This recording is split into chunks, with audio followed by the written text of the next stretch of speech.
Warning. Because the colonization of the Americas was such a staggeringly enormous event with far-reaching economic, political, and ideological consequences, the impact of systemic colonial racism are still felt in every institution, including the sciences, history, and archaeology. It is an ethical imperative as well as an intellectual imperative to decolonize.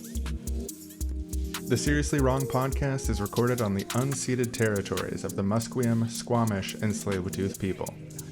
If you want to know more about the land that you live on, a good place to start is native-land.ca.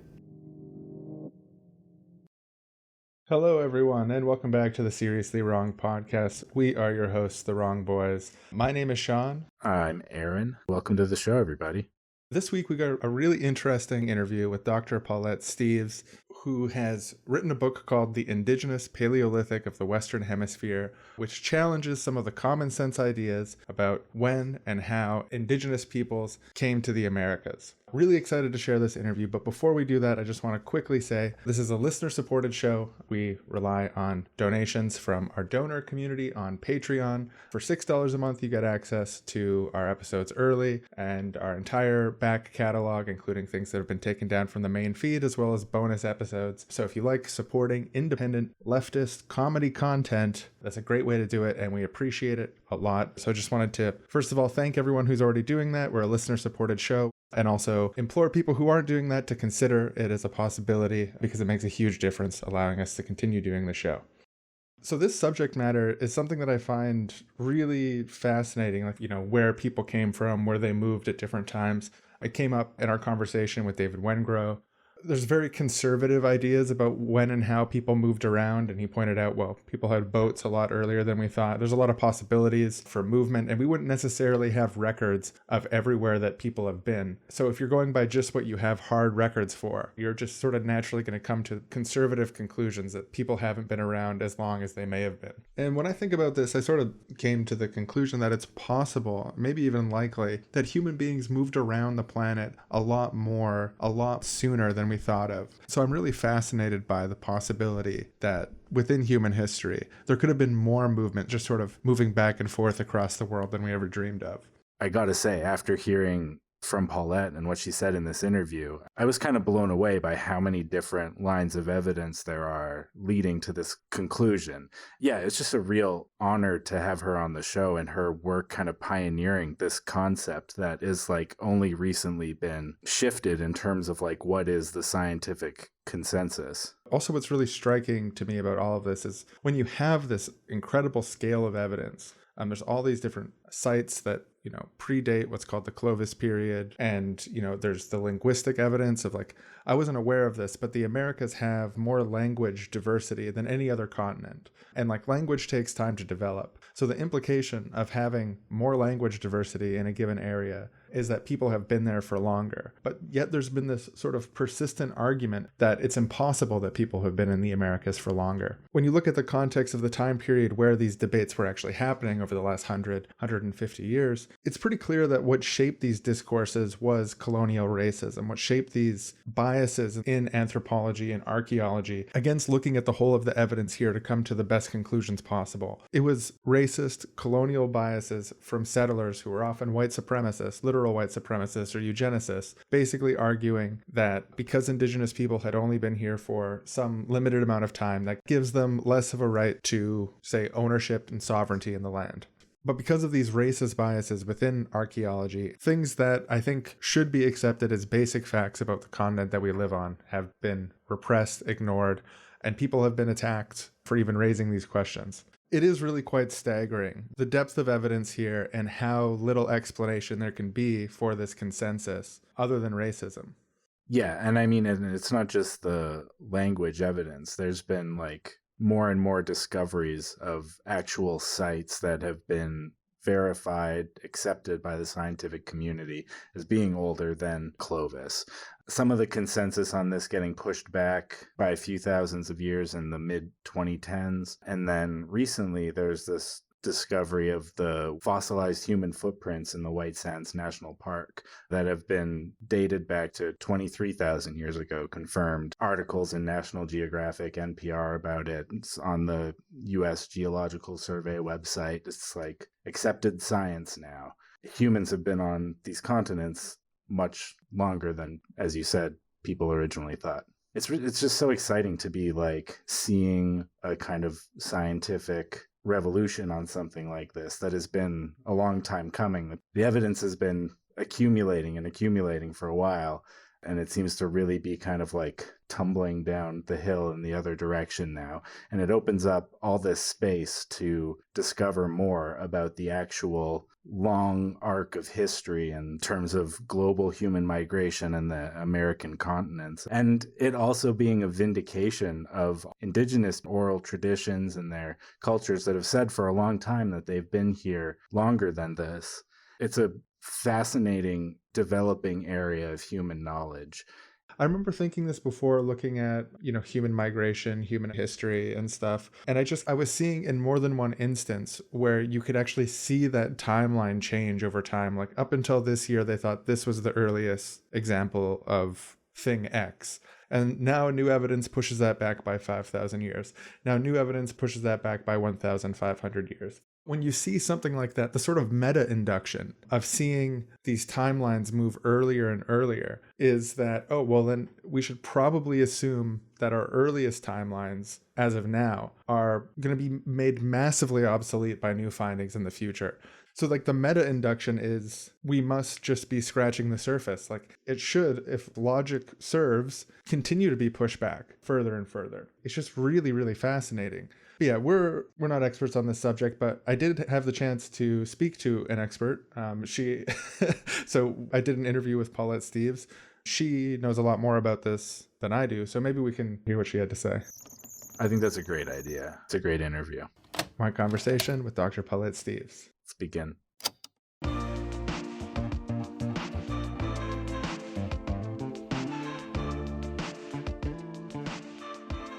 Today we're joined by Dr. Paulette Steeves, Associate Professor of Sociology at Algoma University and the author of The Indigenous Paleolithic of the Western Hemisphere.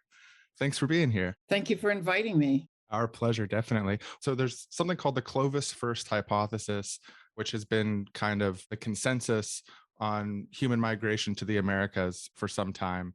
Do you mind maybe starting with explaining a bit what the Clovis-first hypothesis is? Well, the Clovis-first hypothesis is a framing of Indigenous history of the Indigenous people of the Americas that was written completely from a Western Eurocentric viewpoint without any input from Indigenous people. The thing about the Clovis-first hypothesis is that there were archaeologists that absolutely stand by that hypothesis for the first and earliest human migrations into the Western Hemisphere. There are archaeologists who argue against it, and there's a large group of scientists that have done the work to disprove all of the points of the Clovis-first theory. So the scientific evidence that shows that the Clovis-first theory is wrong is there. It's sort of been put together and published in the last 5 to 10 years, which is wonderful because people are thinking outside the box and actually doing the work to support other ideas. And when it comes to understandings of human history, what we know about human history on a global scale has changed immensely in the last 10 to 20 years because scientists are out there doing the work. We don't know everything about human history. It's not static. And the more that science develops these amazing technologies like reading DNA in soils, the more we learn of human history. So on a global scale, we know that humans were in other areas of the world outside of Africa much earlier than previously thought.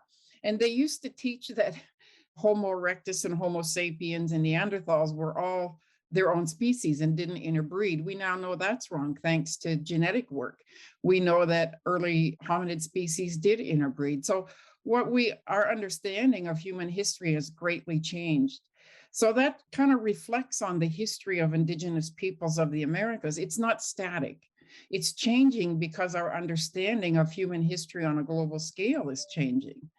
And when it comes to the Clovis-first hypothesis, it was really embedded as a form of racism and bias against Indigenous peoples in the Western Hemisphere. So one of the earliest archaeologists from the Smithsonian, Alex Hruliska, had originally argued that, oh, the Indians have only been here 3,000 years based on one small set of burial remains from somewhere in Alaska, I think. But, he didn't have the data to back up that claim. And Jesse Figgins, who was an archaeologist at the Denver Museum, excavated some sites in New Mexico. That's where the Clovis name comes from. It comes from Clovis, New Mexico. And they found this really beautiful stone tool type that has a big sort of shallow basin taken out of the middle of it. And they called it the Clovis tool because it was found near Clovis, New Mexico. But he found those tools embedded in the ribs of a ancient bison that had been extinct for over 10,000 years. So Jesse Figgins had to argue with Alex Hruliska, and Alex Hruliska never believed him, but it became accepted that people had then been in the Americas for at least 10,000 years. And that was in the 1920s, and it's pretty much been stuck there ever since. I mean, some people have now discussed a possible migration by boat along the coast, and maybe people have been here 14 to 16,000 years. But my data shows that people have been here as early as over 200,000 years. And there's a lot of data and evidence. It's ignored and dismissed because of bias within archaeology. Is it a project, do you think, ideologically, to say that Indigenous people don't have rights to America, that they're just early immigrants, or that they haven't been here very long? Is that motivating people to misread data and to not look under every rock for the reality of the Americas? Yeah, you're really hitting on some good points. So it's not just misreading data. Anyone who published, any archaeologist who published on a site that was older than Clovis, or say older than 12,000 years, was really violently attacked. This area of archaeology in the Americas was called an area of academic suicide. That's not science, right? That's racism and bias.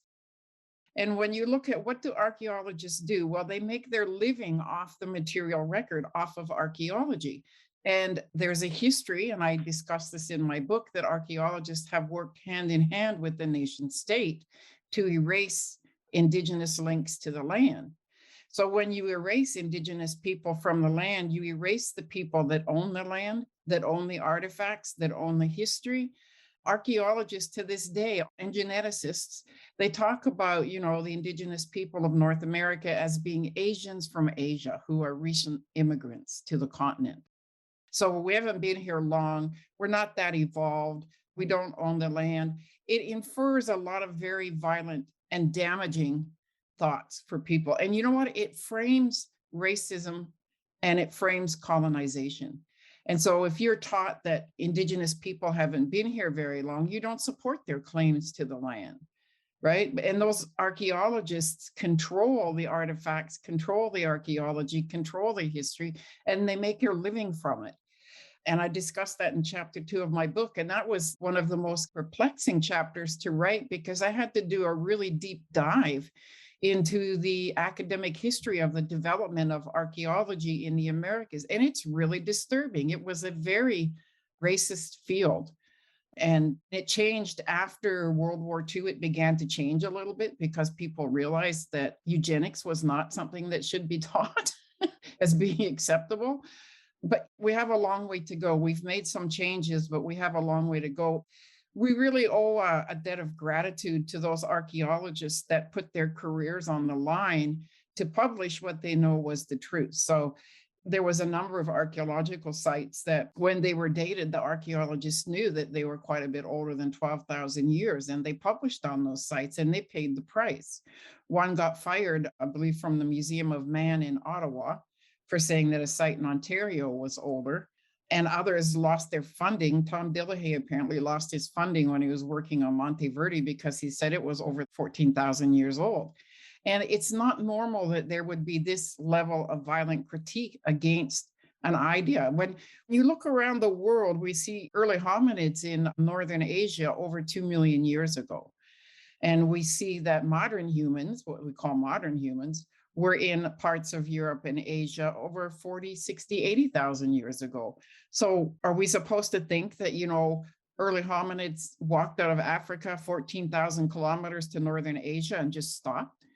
There were many times between glaciations when there was a land bridge and when there was a forest and when there was food. And we know from paleontology that mammals were migrating back and forth for millions of years. So we're supposed to believe just blindly that hominids got to Northern Asia and just stopped for 2 million years and then came during a major glaciation or at the end of the glaciation is when they migrated. When you think about it critically, that doesn't make any sense. But to archaeologists, it was embedded within the profession that you didn't dare talk about a site being older than 12,000 years in North America, or you were going to end your career and you were going to be violently critiqued. Louis Leakey, who was the famous paleontologist that worked a lot in South Africa, he worked on a site in Southern California called the Calico site. And when he said that site was over 50,000 years and possibly had levels as old as 200,000 years, all of a sudden he was a crazy old man. So even Louis Leakey, one of the greatest paleontologists in the world, was violently critiqued for saying that sites in the Americas were older. And when you think about it, there's no reason for that. And that's one of the things I'm really trying to bring to people's understanding is that looking around the world, our understandings, our knowledge of human migrations and evolution has changed vastly just in the last 10, 20 years. So why wouldn't it change for North America when we know that it was framed in racism and bias to erase Indigenous people from the land? When you sort of set out to look at sites from the Americas that are pre the Clovis, it's like 12 to 14,000, is that right? It's 10,800 to 11,200, and I would say with, maybe 1,000 years each side. How many sites in the Americas did you expect to find when setting out on this, and how much did you actually end up finding? I didn't expect to find many. I really didn't know. What really piqued my interest was, why are they calling these people crazy for saying sites were older? As an archaeologist, our job is to look at, excavate, find, and discuss the human past. And how can you deny the human past when you haven't done that? So what I noticed was that a lot of the critiques against some of these archaeologists that were publishing on older sites weren't based on knowledge. They weren't based on people who went to the site or studied the work. It was just conjecture. It was just a knee-jerk reaction that, oh no, people weren't here. And I'm like, why? And so I started looking into it as a graduate student, and I emailed Steve Holen, who was the head archaeologist at the Denver Museum of Nature and Science at the time, and I asked him, do you know of any sites that are older than Clovis, older than 12,000 years? And he emailed me back and he said, well, I know of 10 sites, but don't tell anyone what you're studying. They're just going to call you crazy. He said, you'll never get your PhD. Well, I started looking into it. He sent me that list of 10 sites and I got the articles and I started reading more books. And in 2 weeks, I had a list of over 500 sites that predated 12,000 years. And now I have a list of over 4,000. So I kind of knew right then, this is something that really needs to be discussed because it's very violent and very damaging for people anywhere to have their history denied and their links to their homelands denied and their own knowledge, their oral traditions of their history denied. And then when you look at it, it's being denied by a group of white archaeologists who have done this for the last 100 years without basing their discussions on science or evidence. So I'm like, let's find the science and the evidence and see if there are oral traditions that match to any of these sites. And I found out there was. We now go to two friends sitting around the campfire talking about oral traditions. Hey, could you pass me the marshmallow bag? Gonna toast one up. Oh, sure, yeah, here you go. Awesome. Oh, gotta be careful. Get these things away from me. I can't help myself. I say it doesn't count when you're camping. The calories don't count. Isn't that how it works? You burn calories being outside? I don't know if that's true, but I like the way you think. Oh, perfect. Nice and just a little brown. I was just thinking, I was on Twitter the other day and just saw some people saying some really dumb shit about oral histories, like, oh, it's like a game of telephone when cultures use oral tradition as a way to store knowledge across generations. It's like, oh, it's like when you're kids and you're sitting around a circle just whispering in each other's ear. And I was like, it's Twitter, you don't have a lot of characters. I tried to list off all the differences I could think of, but I just ran out of space. Yeah, I mean, I can get the sort of intuitive argument that a conversation has less, say, like information fidelity than writing something down. Like, I get why that is appealing to people, but I think it leaves out a lot of context. One of the big things I think that it does really is it underestimates the general intelligence of people. We're a very, very intelligent species, and within cultures that don't use the written word, wherever they're putting focus and attention on information by whatever sort of like conversational, say like rituals of information transfer you have, if you're a culture that has oral traditions, we really should assume that those are going to have a high degree of fidelity. If you're used to using the written word to transfer information, then you're going to be focusing less on remembering and conveying the verbal. But if you're in a culture that is centered on the verbal, it just makes sense that people in cultural contexts where they're flexing that verbal memory muscle all the time, they're going to have as strong a grasp of knowledge within the verbal realm as cultures with written word would over the written word. Yeah, and I mean, like, don't get me wrong, I love the written word. I've written many words myself. I've read many words that have been written.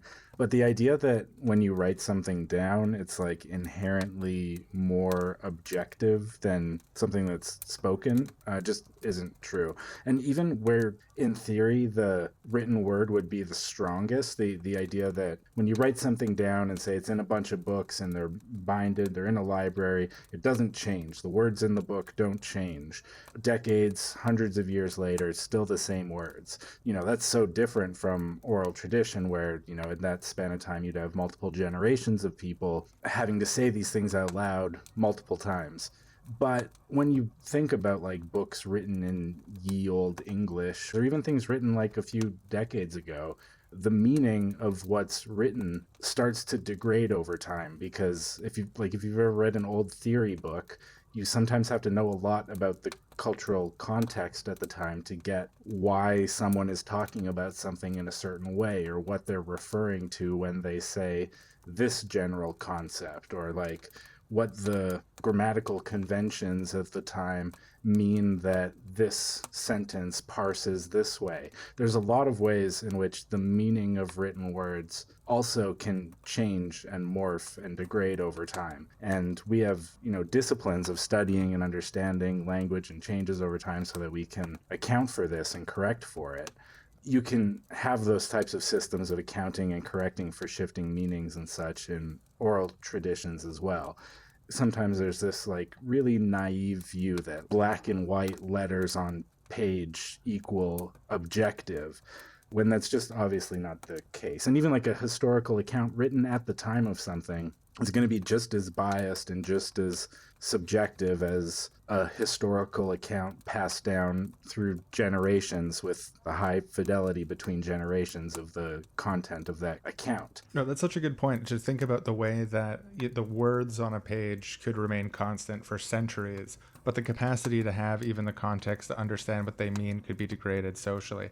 And then, it really brings to mind how with an oral tradition of history, the language and the description can be updated. So it can be almost like a reverse telephone game where the fidelity is improved with each generation for the new audience. And there's sort of disadvantages or advantages in any direction, in any way of sort of like recording knowledge that you can think of. But the idea that history is real when it's written down and not real when it's spoken verbally, that's an idea that I think really does have roots in colonial racism and was set up as a bar not to create an objective measure of difference, but to basically say that the verbal cultures and oral traditions of cultures that were being dominated, exploited, dispossessed, and so on, not just in the Americas, but around the world, weren't valid by colonial conquerors. And like that is the historical context where this idea comes from. So I think we'd be smart in the modern day to sort of second guess the sort of like telephone game arguments and try to think about the complexities of this issue, especially because, when you look at, say, like legal arguments in the current context between states and indigenous groups about history, about ownership of land, these are going to be arguments where states have 50, 60, 100-year-old written records saying that they have a right to things for this reason or another, even if the reason that they're ultimately justifying is like an edict from the Pope. Oh yeah, the discovery doctrine, yeah. Versus oral traditions that have been passed down through generations. The argument that the oral traditions aren't at all valid or are inherently biased, it's going to create classist, racist, dispossessing outcomes in the systems that we have. Yeah, and just in terms of knowing the history of the planet, of knowing more about the long arc of human history, it's shameful that all this information has existed within these cultures and these communities and that it's been systematically ignored. We could have been using this trove of information to be guiding archaeological digs and like, what are we looking for and how do we interpret what we're seeing when we find this site or when we find this phenomenon here. I'm not an archaeologist, but I do know that it involves a lot of piecing together what happened from little scraps that are left over. And a lot of the time, what can help with that is having historical accounts that teach us about what was going on. Like, it's sad that it's been ignored for so long. It's just anti-knowledge. It's horrible for the human community to know less about ourselves. To think that we could miss out on that knowledge of what all of our histories look like based on the racist ideology that you should only listen to some people in some context and not everybody. Oral traditions are really valuable and we should take them seriously. See, man, this is why I love going camping, sitting by the fire, talking about stuff. I feel like it really, something about the air out here just helps clear the mind. Yeah, could you pass the... no, I shouldn't. I mean, crap. We didn't bring any healthy snacks. They'd be like celery sticks or something. Yeah, we could roast some broccoli over the fire. That actually sounds pretty good. Yeah, pass the broccoli. I mean, I've already had enough marshmallows tonight. Keep these things away from me. And that was two friends sitting by the campfire and talking about oral traditions. What did you uncover in terms of Indigenous oral traditions that the new data, the data that you're talking about, actually better fits than this old consensus? Yeah, well, what I found is that it supports exactly what we find at some archaeology sites. So oral traditions haven't been studied by academics. They're not published. There aren't huge books of them. There's starting to be more. A lot of communities have put really wonderful videos out where people can access them and use them for teaching materials where they're talking about their own oral histories. But one in particular, there's a site along the Pomme de Terre River that archaeologists had found a lot of stone tools and a lot of mammoth and mastodon bones at. Well, there's an Osage oral tradition. And in the Osage oral tradition, this was their homeland area. And they remember a time when there were so many of these great beasts on the land, it wasn't safe to go out hunting or getting food or to make trips. And one day the beasts finally had a battle. There was just too many of them and they had a big fight and a big battle and a lot of them killed each other. So then it was safe for the Osage to go back out on the land and to give thanks to the beasts and to pay them respect. They cremated them. They set a fire and burned a lot of them at that site. And the Osage went back every single year and had a ceremony at that site to thank Creator and to thank the beasts for making the land safe again. So the Osage were removed from those lands and sent, I believe, somewhere near Oklahoma. And settlers moved in and they started digging up a lot of giant bones of mammoths and mastodons and stone tools. So then archaeologists got interested. And now we know that as the Kisimwick site. And so what the archaeologists found is that there were a lot of burned mammoth and mastodon bones and stone tools at that site. So the Osage oral tradition matches perfectly what archaeologists found at that site. If there were mammoths and mastodons, that oral tradition is minimally over 10,000 years old. So that also tells us that oral traditions can be passed over thousands and thousands of years and still give us the history of events and people and places. And that's really an important concept to understand. Even during the duration of your work on this subject, we've seen the consensus sort of shifting over time earlier and earlier on some of these questions. Like there was an article talking about extending beyond the Clovis timeline, and there's quoted another archaeologist who works for some sort of consulting firm or something, being like, this isn't scientific, oral traditions are not scientific. But then is it last year in 2021, there's now a really prominent site that's extending to 20,000. That seems to be, from my read, the consensus piece that everyone can agree that this is actually an older site. And that's happened within the last handful of years. Yeah, there's been a number of new sites. So I started publishing on this in 2015 and really trying to create safe space for those discussions and trying to wrap my head around how hard it was for these archaeologists to publish on these sites and keep their heads up and keep their jobs. So I really appreciate the work they did because they were violently attacked by other archaeologists. They were called crazy, they were called lunatics. They're lucky they held on to their jobs. So it wasn't very easy for them to publish, but there were a group of them that were publishing on a lot of sites in North and South America. And so I started to bring this discussion of all these sites and publications into my published papers and trying to create safe space to talk about this. We shouldn't have to create safe space to talk about human history. We know that technology is changing. We know there's more excavations and work being done. Every time they build a bridge or a road anywhere in the Americas, they find an Indigenous site. I worked in archaeological fieldwork for 5 years in the United States, and every single mile there were between 3 and 12 sites. And that told me, wow, Indigenous people covered this land for a very long time. That experience of working in fieldwork, though, also informed me of a high level of ignorance in the field. So none of the archaeologists, and I probably worked with a few hundred in those 5 years, had ever taken a class on Indigenous history. Most of them had never met an Indigenous person or been to an Indigenous community. But here they are out there digging up the sites and interpreting them. And they have no idea of how Indigenous people feel about these sites or their own history. And that site in White Sands now, where they found human footprints that date back over 20,000 years. That's awesome. That's really great to see people doing that work. I'd like to see them including more of the Indigenous communities when they're interpreting those sites and that history. What else does that tell us? If you have humans walking across New Mexico 20 to 23,000 years ago, where are their living sites, right? That's not a site where people fell out of the sky and landed there and then left. They had to have walked there from somewhere. They had to have lived, hunted, had children, raised families. Where are those sites in the land? So what these older sites that are now coming to light should be telling archaeologists is look for their living sites, look for the rest of this history, right? If people were here 20,000 years ago, they had to get here before the last glaciation started around 24,000 years ago. And to get from any of the access points that might have been in North America, the Bering Land Bridge, the East Coast, anywhere, they would have had to be here for thousands of years prior to the last glacial maximum to have reached all the areas of North and South America that they reached.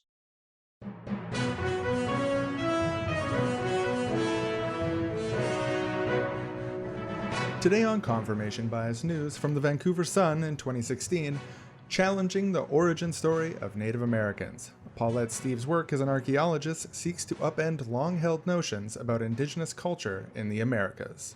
Steeves, who is Cree-Métis, was the first PhD candidate in her field to successfully defend her dissertation using Indigenous method and theory. She spent years building a database of Pleistocene archaeological sites that show her ancestors have been in the Americas far longer than previously acknowledged. Her work, which challenges the colonial legacy of archaeology, is considered revolutionary by some and controversial by others. Steeves believes objections to inclusion of Indigenous ways and methods in archaeology comes from, quote, a really strong and deep-rooted racism in North American anthropology against Native Americans. The history of Indigenous people in the Americas was manufactured, said Steeves, to make it easier to overlook the atrocities that colonization brought. Quote, when people started coming here to the Americas, they were finding signs of great civilizations, and stories were created to say that these sites and this civilization was not built by the Indigenous people. They called them the savages. They created the people here as nature, not as culture. If it's culture, you can't massacre them or kill them or put a head price on them. But if they're nature, it's okay to do that. Steeves continued, counter to the Western stories that we've been here only 12,000 years, we've been here for over 60,000 years, likely over 100,000 years, and there's a great deal of evidence to support that. But not everyone agrees. Stuart Fidel, an archaeologist with the consulting firm Louis Berger Group, calls Steeves' claims placing Indigenous peoples and culture in the Americas as far back as the Pleistocene era absurd. Quote, The ancestors of Native Americans arrived no more than 15,000 to 16,000 years from the populations in Eurasia. Fidel disputes the genetic evidence and dismisses indigenous ways and methods, such as oral tradition, as simply not science. Next up on confirmation bias news from National Geographic in 2021. Stunning footprints push back human arrival in Americas by thousands of years. The tracks at New Mexico's White Sands National Park are upending past assumptions on when humans first ventured into North and South America. According to a paper published today in the journal Science, the footprints at White Sands were pressed into the mud near an ancient lake between 21,000 and 23,000 years ago. Exactly when humans populated the Americas has been fiercely debated for nearly a century, and until recently many scientists maintained this momentous first occurred no earlier than 13,000 years ago. A growing number of discoveries suggest people were in North and South America thousands of years before. Radiocarbon dating of ancient seeds found at the site suggests humans and animals trekked across the same grassy route for at least 2 millennia, from 21,000 to 23,000 years ago. Quote, "We have really tried to prove it's not that old, and we keep coming up dry," said Daniel Odes, an archaeologist and chief scientist for cultural resources with the National Park Service, and an author of the new study. "A discovery like this is very close to finding the Holy Grail," said Ciprian Adelin, an archaeologist with the Autonomous University of Zacatecas. "I think we will soon not speak in terms of pre-Clovis possibilities, we will speak in terms of pre-White Sands and post-White Sands." So there you have it. New evidence is pushing the earliest peopling of the Americas earlier and earlier, and it's increasingly clear that Stuart Fidel was wrong and Steeves was right. A lot of these pre-Clovis sites have been known about for a long time, but because of these biases and these structures, they weren't accepted. Is there any difference in when we compare pre-Clovis timeline sites in the Americas to, say, similar distances in the past in Africa, Asia, Europe? Is there a qualitative difference in the data, the types of sites? Is there anything that would say these sites from the Americas are somehow less reliable than the things that are accepted as consensus on other continents? The only thing that would do that is racism, because you look at some of these sites and there's literally hundreds of thousands of artifacts. There's thousands of tools. There's hundreds and hundreds of sites where we know that people had earth ovens, or where they cooked, or where they stored food, or where they did activities. What it takes to do research on these sites, good research, is funding. So you can imagine these archaeologists working, across the last 100 years. How did they get funding for sites that most archaeologists argued were illegitimate and didn't exist? I think it was very difficult for them to get funding, and I'm really happy that they did. But even today, you have to get funded to go out on the land and do this research. So Steve Holen has worked on a number of sites that date to the Pleistocene. He came to the realization a long time ago that this wasn't right, and that people were dismissing these sites based on conjecture, not based on data and science. And he began looking at other sites in the Great Plains. And I got very lucky to be able to do my PhD fieldwork with him on Pleistocene sites in the Great Plains. So the more that we disturb and change the earth, the more sites we find. So a lot of reservoirs, when they rise up, they cut the earth back. And this is when sometimes exposed. And the one site that I was able to do work on after the main excavations, but just do more collecting there, was the Lacina site in Nebraska. And Steve Holen worked on this site with a number of archaeologists and had a number of field schools there over 11 years. So very solid data, very solid work. And he knew, as most archaeologists do, that he would be violently attacked for his publication saying this site was over 18,000 years old. So you see archaeologists that work in pre-Clovis areas being extremely careful, doing exact science, because they know they're going to be attacked without cause, and they know they have to defend it. So that was a site where there were mammoth bones that were spirally fractured, which is something that humans do to mammoth bones with a large rock. So even a giant short-faced bear couldn't bite a mammoth femur and break it. They were just too big. But humans broke them to get bone for tools and to get at the marrow.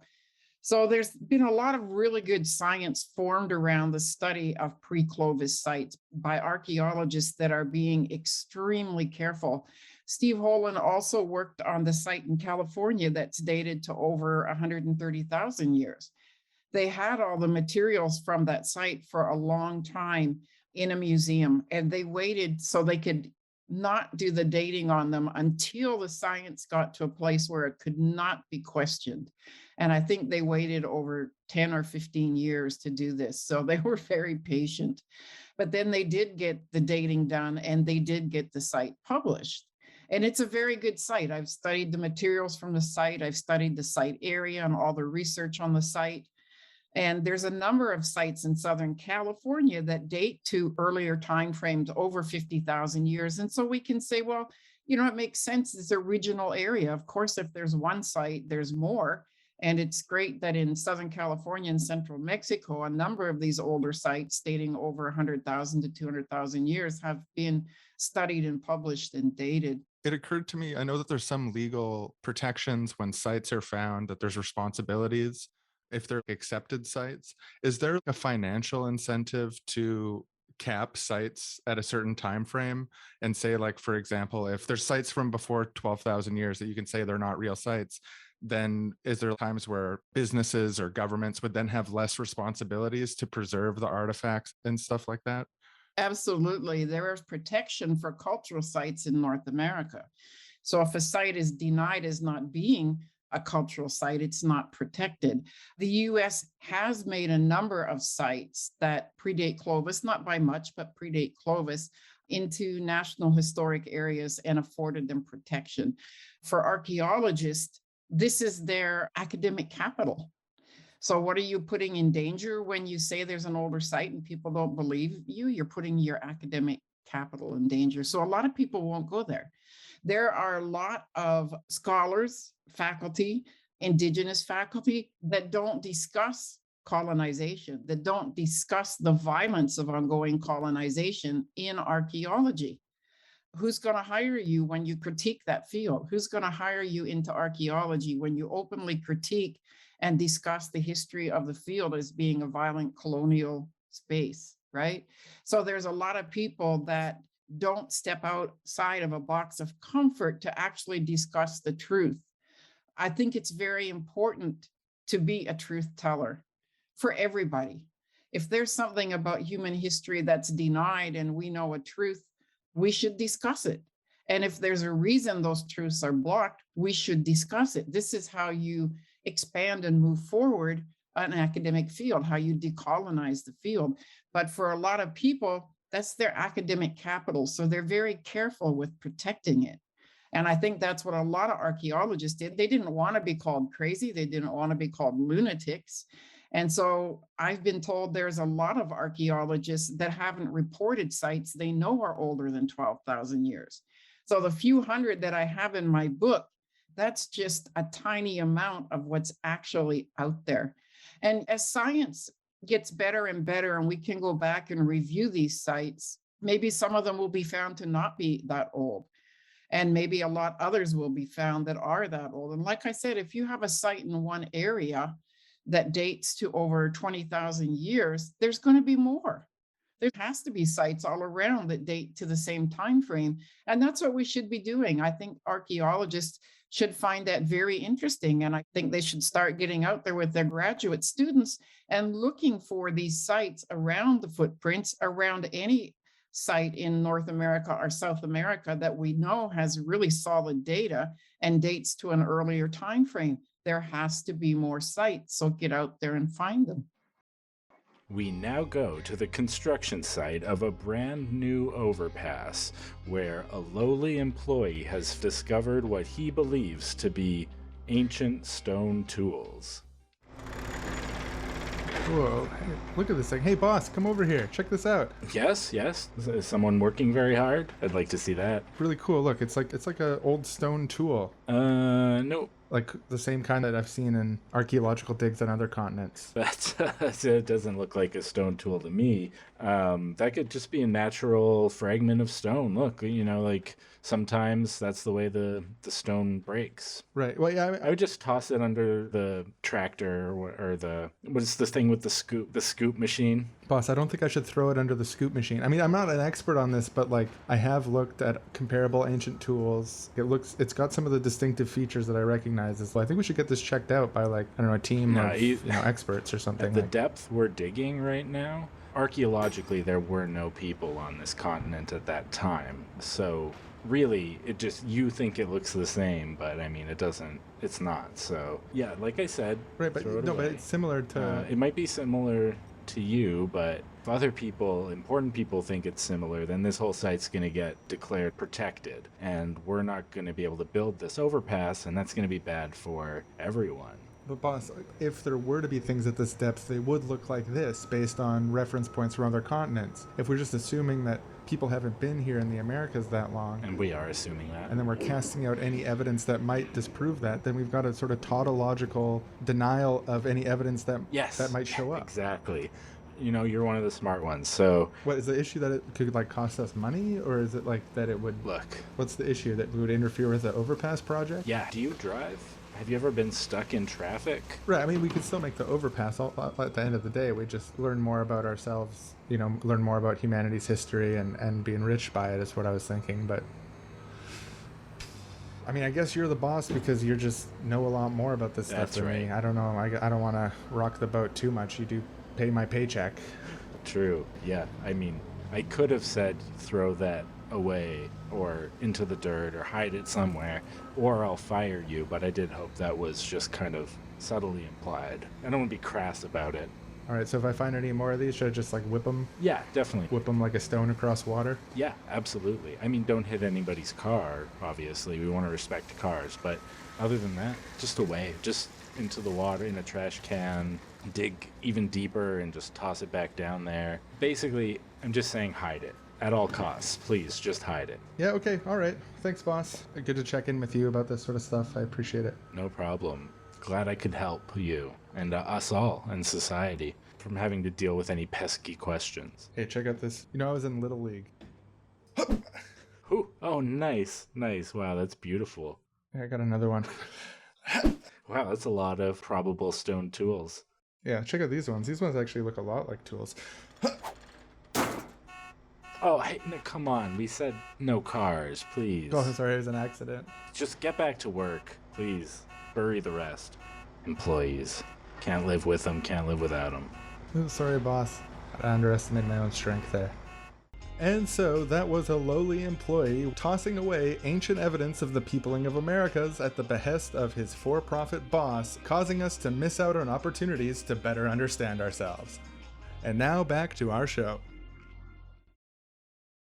Over the last 100 years or so, we've seen this earliest peopling of the Americas moving earlier and earlier from 11,000, 13,000 to 16,000. As of last year, 20,000, which she said means 24,000. And you mentioned a site in California that's 130,000 years, it looks like, and as much as the possibility of migration out of Asia for 2 million years. What is the big picture on the timeline here? Or what are you compelled to think about looking at this whole scope of possibility in the current moment? I think it's really important for people to remember that there's always more than one story. So if we look back at what we understand on human evolution, there was the Eve out of Africa.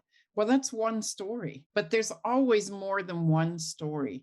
And there's always more evidence to find. Like I say, human history and evolution has changed immensely in the last 20 years. So looking at the Americas, there's more than one story. The story was that, a small group of people came across the land bridge at the end of a major glaciation and populated the Americas in as little as 200 years. That doesn't make any sense. There are many ways to migrate between land masses. People have been using boats. It's argued over 100,000 years they've been using water transport. So we have tools that have been found off the East Coast that are similar to tools that we find in areas of Europe today called Southern France. exactly like those tools that date to over 24,000 years. Recently, just a few weeks ago, I received an article written by an archaeologist from Alabama who's discussing what he calls the CAPS technology. So there are a lot of stone tools that have been found throughout the Americas that pretty much resemble exactly what we call Liv Wallace tools from the Eastern Hemisphere. And these tools date between 200 and 300,000 years old. And this archaeologist, it just kind of burned in his mind until he spent, months and months and months doing comparative studies of those tools, and actually felt extremely lucky to find a place to get the paper on that one site that he calls CAPS Technology published. So I've gotten a hold of him now, and I'm creating a database of sites in the Americas where we have found what he calls CAPS tools and technologies. They're exactly similar to ones in the Eastern Hemisphere that date to 200 to 300,000 years. I think moving forward, we need to set the stage by understanding the paleo environment. So what did the world look like 200,000 years ago? What is the scientific data that shows us that there was a land bridge, that there was food on the land for mammals and humans, there was sustenance? There were much lower ocean levels at certain times, which made the distance between what we know today as Europe and the east coast of North America much shorter. So the whole continental shelf was a dry landmass, and we know that indigenous peoples were living out on that continental shelf. What are the possibilities? So looking at the paleo environment and making a really strong record, a lot of people have done amazing work in this area already, and it's just pulling all of that data together. And what are the possibilities for humans coming or going between the Eastern and the Western Hemisphere? It's more than one story. You got two continents that over 1/3 of the global landmass. And so I would never suggest that there was only one story or one small group of people. I would suggest we need to look at our understanding of the paleo environment, our understanding of our four-legged relations and how they came and went, because you have mammals that arose in North America that are around the rest of the world. So camels arose in the Americas.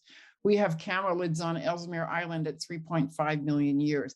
How did they get to the Eastern Hemisphere? How did they get to Asia? They had to walk, and they had to have food on the land to make that journey, right? Horses arose in the Americas. Same thing. Saber-toothed cats arose in the Americas and likely followed their prey, camels and horses, across to Asia. So what are the timeframes that we know that those exchanges took place? These are the timeframes that we know that if mammals were going between the Eastern and Western Hemisphere, then humans could have also. And what are the routes, right? What are the routes? There was a story in the paper last year about a fox that had been radio collared somewhere in Northern Europe. And that fox went across the ice all the way across Greenland and across up into Northern Canada. If a fox can do this and sustain himself on that way, then so could a human, likely. And so, we have to look at the stories that our animal relations are telling us, the stories that a lot of wonderful work in paleontology and paleoenvironmental studies are telling us. So my focus now is on trying to wrap my head around what was the world like for the last 200,000 years? What was it like for the last 2 million years? So I've published a chapter on human evolution. So I also have a certificate in human evolution because, if I'm going to understand possible migrations between continental land masses, I need to understand all of human evolution to the best of my ability.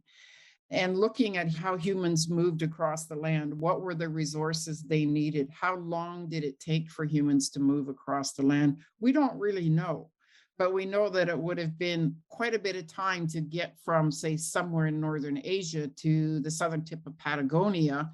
That would have taken generations. And we have other areas of science and research that support earlier human timeframes in the Americas. When you look at linguistics, Joanna Nicholas really got violently attacked for her article she published on this, but she started out by saying that for the number of language families you have in the Americas, it would have taken over 70,000 years for them to develop. Then she backed it up to 35,000 years, 30 to 35,000 years, because she was really aggressively attacked. But each language takes, she said, it minimally 6,000 years to develop. So when you look around the world, there's, I think, as many now as 380 language families, and each language families, there's one that has one language. There's many that have dozens and dozens of languages. And so it would have taken them a long time to develop in those particular areas. So you would expect to see, like Africa, have maybe the most language families in the world, but that's not what you see. The most language families anywhere in the world are in the Americas. More than half of the entire language families in the world are in the Americas. California alone has 15 language families. So we know it was a very culturally diverse and linguistically diverse area. But for that many language families to form, it would have taken, like Joanna Nicholas said, 30 to 35,000 years, if not much longer. So we need to look at all the evidence to support this hypothesis that people have been here much earlier. And all the evidence that I have found does support that people have been here much earlier. The evidence I found also strongly supports the only reason that we don't have a general understanding of this is because of racism and bias in the field that started in the 1920s, when settlers were taking over the Americas and erasing Indigenous people from the land, erasing their rights to the land, their links to the land, erasing their ownership of the stories, the artifacts their ancestors left in the land, because that became archaeological capital. This is so compelling to me. I just loved the book. I read it in like 2 nights, and there's so much context in the book and so many different layers of evidence. When you start looking at the table that you put of the different mammalian moves from the different continents, and then you look at the language family thing, and then you look at the sites that exist that are just clearly so old, and you put it all together, it's wild to me. It just seems so clearly that there's so much evidence here, and there's so much reason to think that the history of the peopling of the Americas is a complex story that involved people migrating in different directions and people being places for a long time.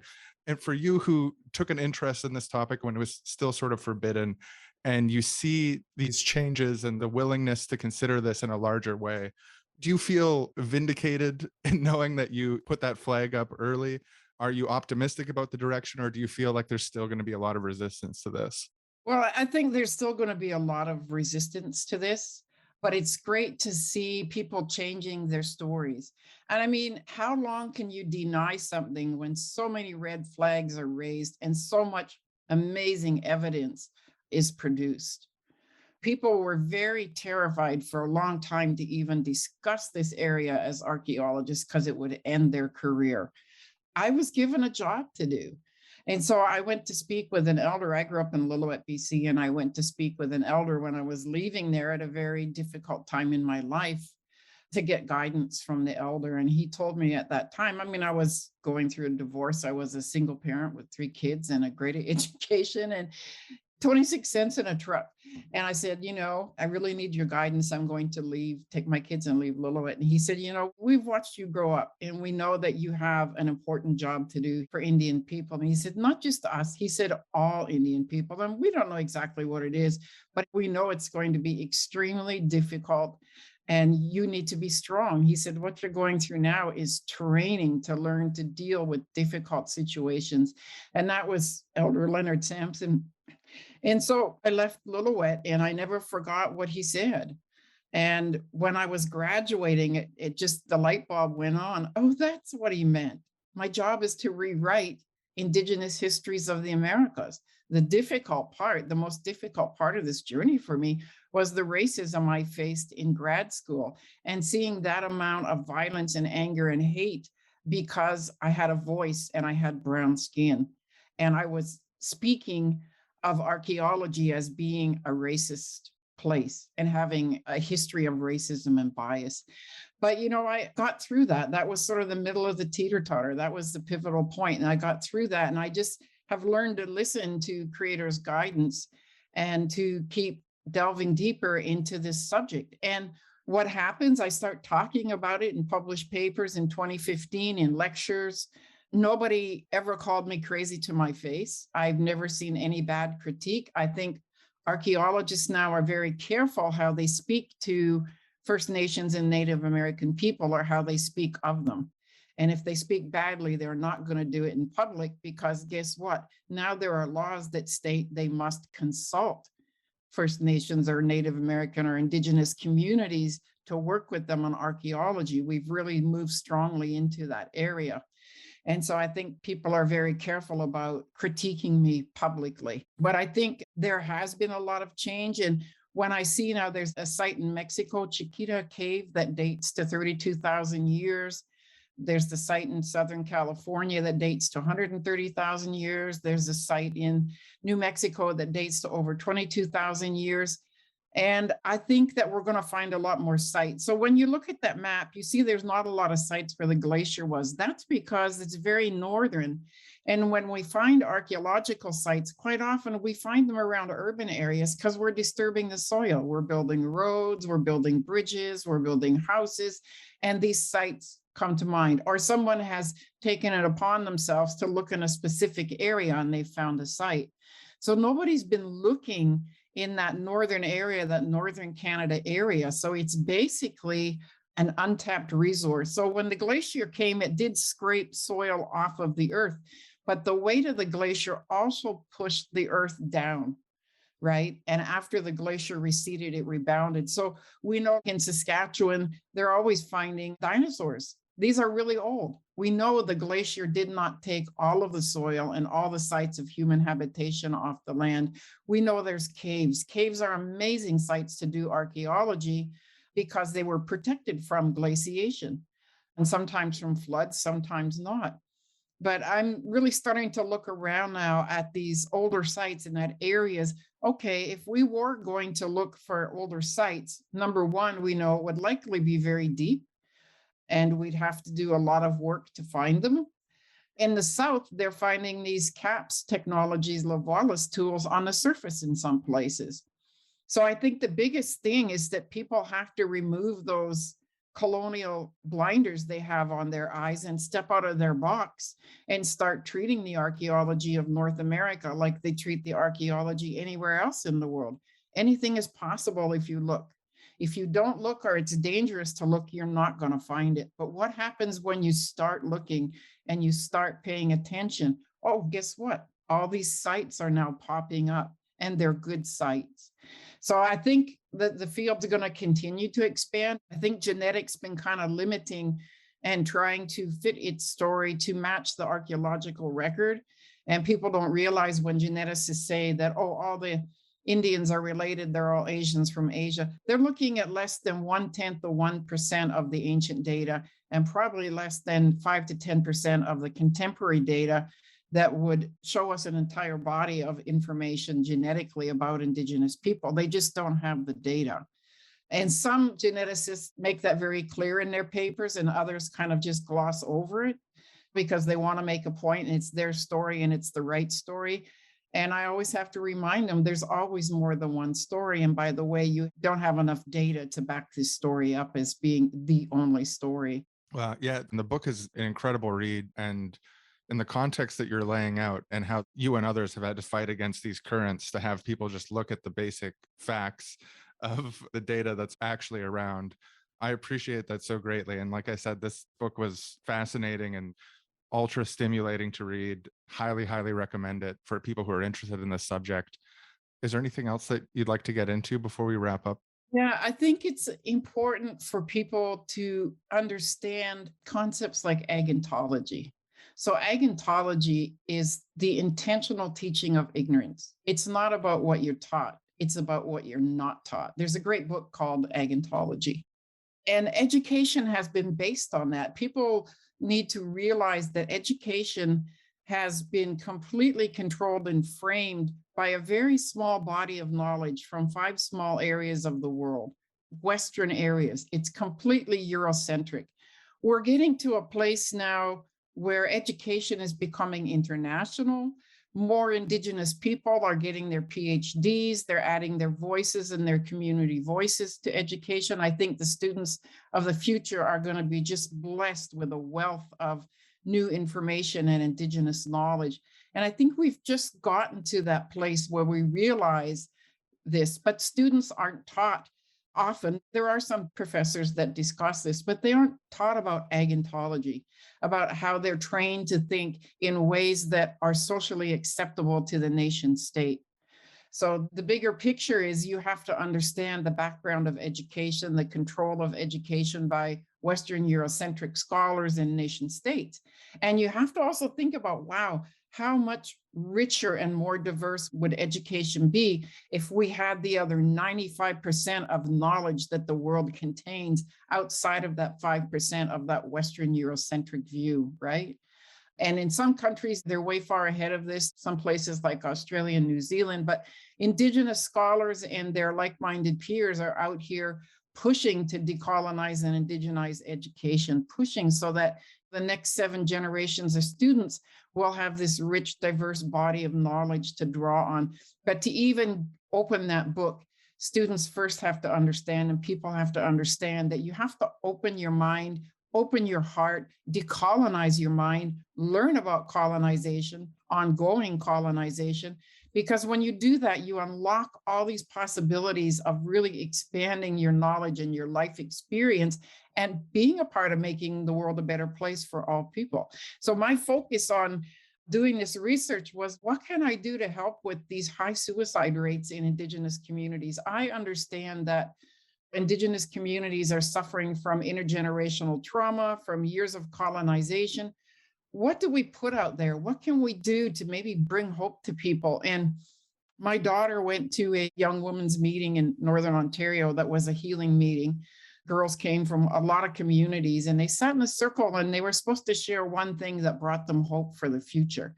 And my daughter said, this one girl's face just lit up. She got so excited and she said, there's this archaeologist that said we've been here over 50,000 years.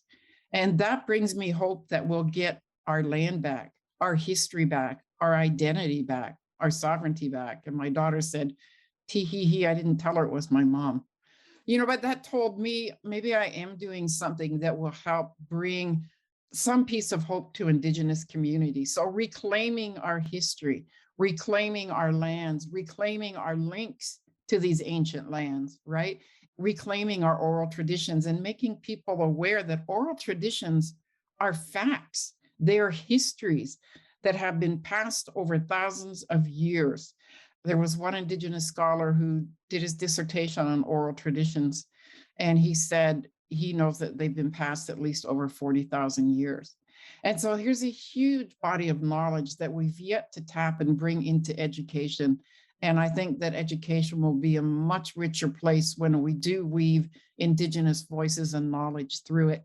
But to really gain from that, students and people first need to understand things like Agnotology and the bias of Western Eurocentric education to be able to move beyond those borders. Wow, yeah. Well, this has been super exciting conversation. Thank you so much for sharing your time with me today. I really, really appreciate this. And the work that you're doing, I find really inspiring. What you're talking about, it's so profound. Really appreciate your time, and thanks so much. Thank you so much for inviting me. We're at war. War with colonial archaeology. War with the pseudoscience of eugenicist white supremacists. And war for land back, reconciliation, and decolonization. These population-controlling eugenicists have kept their thumb on us for too long. And it's time that we come together, recognize that our struggles are all connected, and fight boldly for all. Universal human emancipation. My name is Felix Bones, your spooky conductor, and welcome to Narrative Wars, because there's a war on for your story. Urgent Patriot Alert. It's important that everyone gets a grasp of the history of this land we live on in the Americas and understand that we can't get free unless we all get free together. More and more settlers are recognizing that we should not give in to the racist colonial tyranny of the wealthy ruling elite. More and more are recognizing a universal brotherhood and kinship with all people, including and especially the colonized, who have faced unspeakable destruction at the hands of the white supremacist American settlers. But big media's censorship on our critical theory agenda has pushed us at Narrative Wars for too long into the shadows. I have literally prayed to get great sponsors. That is why I was so overjoyed that the Narrative Wars bookstore is now fully stocked with top-of-the-line, inexpensive, and ready-to-ship books on decolonization for patriots of universal human emancipation. We have Paulette Steeves' incredible book, The Indigenous Paleolithic of the Western Hemisphere. We've got Robin Walt Kimmerer. We have Thomas King, Roxanne Dunbar Ortiz. These are top-of-the-line decolonial authors at affordable prices, and if you get them at the Narrative Wars store, you can help our fight to change the narrative. And if you use the coupon code TEOTOHUA, sorry, just check my note. If you use the coupon code TEOTIWACAN, that will get you 30% off your order. And we here at Narrative Wars appreciate that not everyone can afford to go running around buying books all the time, so we encourage you, as always, to visit your local library. In the words of Bell Hooks, the public library is one of the most subversive institutions because it's a place where individuals of all classes can gain access to writing that will raise their consciousness. If you are receiving this transmission, you are the Resistance. Hello folks, it's Felix Bones here at the top of the hour. We're broadcasting today from the historic territories of the Tonkawa, straight to your earphones, wherever you are around the world. Today we got a very special guest. It is independent researcher and journalist, Srsly Stillwater, here to talk about the explosive allegations he's uncovered about Hunter Biden's laptop. Thanks for being here with us. It's always an honor to be on, to bring you the real information, what they're not telling you on the mainstream media about Hunter Biden's laptop. I'm going to make you blush, but I always say this. Our fans love Srsly Stillwater. He always explodes the truth. Blushing achieved. So, what are we talking about on this laptop, this forbidden knowledge laptop? The truth bomb that we're going to set off today from this laptop, there is evidence contained in those files that decolonizing science will actually lead to greater quality information. Now, this is because science thrives on having more information, more hypotheses to check, more perspectives to help build a stronger objectivity. Right, so now what you're saying here is that by excluding the voices of indigenous people, science, archaeology, anthropology, they're going to be missing out on real information. And this is all on the laptop. You mentioned archaeology. Just there's sites that have been covered up. There's so much information here. I can't get into all the details, but of course, the entire upload is leaked now up on our website. So you can check it out yourself. All the information's there. Really, I think what this information shows is that there are people pushing a false idea of what standpoint epistemology and critical race theory are trying to achieve. Trying to put the wool over the eyes. Absolutely. Really, what the evidence on the laptop shows is that it is a false flag, a massive psyop against the public with the agenda of preventing land back. So what you're telling me is that there's a group of white supremacist population control eugenicists who are working to repress the true knowledge of our history on this land, the crimes of our forebears. And the reason they're doing this is because they want to suppress political action for universal human emancipation. That's what I'm picking up from you now. Exactly right, Felix. And not only that, but we have actually found evidence that we cannot achieve freedom for everyone in the Americas without seriously committing to decolonization in the sciences and just decolonization broadly, decolonizing our society and ourselves as well. It's all there. It's all in the documents. I mean, those of us in the know have known this for decades. Yeah, we've got the documents. It's not a secret. What's contained on this laptop just blows it all open. Like Roxanne Dunbar Ortiz says, the Revolution of 1776 was a war to fight for more Western expansion, to fight to expand slaveholding territory. Exactly. I loved her episode on your show. You just really know how to ask the right questions. Well, that's very kind for you to say, especially coming from such an intrepid journalist, one of the best. Another incredible interview with journalist Srsly Stillwater. You can check out his work at truth.truth, your source for truth online. And that's truth with 2 T's, don't forget. Both times. Truth. Absolutely. The real suppressed way to spell truth. If someone's spelling truth with 1 T, you know that they're part of the enemy. We're going to have some words from our sponsors here, but after we come back, we're going to be talking about how the idea of the white race was created and recreated as a legal construct by the ruling class to divide us against our fight for universal human emancipation. Stay with us. Well, that's all the podcasts that we have in our podcasting tube today. Thanks again to Paulette Steeves for coming on the show. The book is Indigenous Paleolithic of the Western Hemisphere. It's released as a hardcover and an ebook. I managed to find it at my local library. But it might interest people to know that in spring of 2023, the book is going to be released as a paperback, which means that it will be more affordable, more accessible. So I'll have a link in the description to Paulette Steeves' website as well as her Twitter profile so you can keep up to date with that. So it'll be next year. There'll be a paperback copy, more affordable if you want it in your collection. But, ask your local library to get it. They might already have it even. So, yeah, I don't know. Aaron, any last thoughts before we strap this episode to the rocket ship and blast it into the sun? Maybe let's blast it into the stratosphere, but not into... I feel like if we blast it into the sun, metaphorically, that kind of implies it's being destroyed or something, but the stratosphere feels like going above and beyond. I guess I was kind of thinking of like it being in the pantheon in the sun in a good way, but no, I think you're right. The implication is sort of at least unclear, if not negative. So is there anything you want to say before we finish binding this book and then we put it eternally in the library of knowledge? Yeah, the Seriously Wrong section of the library. I think just that I'm looking forward to seeing how the story of human history on the American continent continues to unfold as we discover and more about it and do more archaeology. And yeah, I think it really is one of the most fascinating developing areas in science right now. So I can't wait to see where we are in like 2 decades or something. Thanks for listening, everyone, and we'll talk to you soon. We'll hang out with you inside your ears as little talking voices again soon. Yeah, have a great week.